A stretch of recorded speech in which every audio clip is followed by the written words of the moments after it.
Ada momen menarik terjadi saat Gubernur Jawa Tengah Ganjar Pranowo yang juga baca pres 2024 bertemu dengan Menparekraf Sandiaga Uno dalam sebuah rapat koordinasi daerah di Jawa Tengah.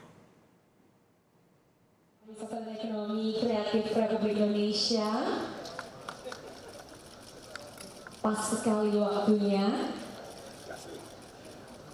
Sandi, saudara, memberikan salam hormat kepada Ganjar saat masuk ke ruang rapat di sebuah hotel yang ada di Jawa Tengah. Salam hormat Sandiaga Uno ini dibalas Ganjar dengan membungkukkan badan. Sebelumnya nama Sandiaga santer disebut sebagai bakal calon wakil presiden Ganjar Pranowo.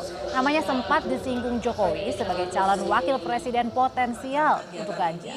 Dan menjadi program pertama kami akan melaunching Menteri Pariwisata dan Ekonomi Kreatif Republik Indonesia,